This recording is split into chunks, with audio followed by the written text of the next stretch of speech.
ಶುಭೋದಯ. ಶುಭ ದಿನ. ಬೆಳಗಿನ ಮಾತು. ಬೆಳಕಿನ ಮಾತು.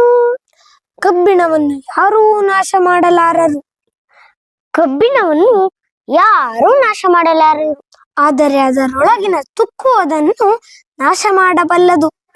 ಆದರೆ ಅದರೊಳಗಿನ ತುಕ್ಕು ಅದನ್ನು ನಾಶ ಮಾಡಬಲ್ಲದು. ಹಾಗೆ ಮನುಷ್ಯನನ್ನು ಯಾರೂ ನಾಶ ಮಾಡಲಾರರು. ಹಾಗೆ ಮನುಷ್ಯನನ್ನು ಯಾರೂ ಕೂಡ ನಾಶ ಮಾಡಲಾರರು. ಆದರೆ ಅವನೊಳಗಿನ ಮನಸ್ಥಿತಿ ಅವನನ್ನು ನಾಶ ಮಾಡಬಲ್ಲದು. ಆದರೆ ಅವನ ಮನದೊಳಗಿನ ಮನಸ್ಥಿತಿ ಅವನನ್ನು ನಾಶ ಮಾಡಬಲ್ಲದು.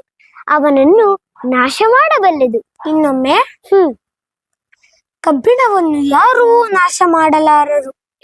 ಕಬ್ಬಿಣವನ್ನು ಯಾರೂ ನಾಶ ಮಾಡಲಾರರು. ಆದರೆ ಅದರೊಳಗಿನ ತುಕ್ಕು ಅದನ್ನು ನಾಶ ಮಾಡಬಲ್ಲದು. ಆದರೆ ಅದರೊಳಗಿನ ತುಕ್ಕು ಅದನ್ನು ನಾಶ ಮಾಡಬಲ್ಲದು. ಹಾಗೆ ಮನುಷ್ಯನನ್ನು ಯಾರೂ ನಾಶ ಮಾಡಲಾರರು. ಹಾಗೆ ಮನುಷ್ಯನನ್ನು ಯಾರೂ ನಾಶ ಮಾಡಲಾರರು. ಆದರೆ ಅವನೊಳಗಿನ ಮನಸ್ಥಿತಿ ಅವನನ್ನು ನಾಶ ಮಾಡಬಲ್ಲದು. ಆದರೆ ಅವನೊಳಗಿನ ಮನಸ್ಥಿತಿ ಅವನನ್ನು ನಾಶ ಮಾಡಬಲ್ಲದು. ಧನ್ಯವಾದಗಳು. ವಂದನೆಗಳು.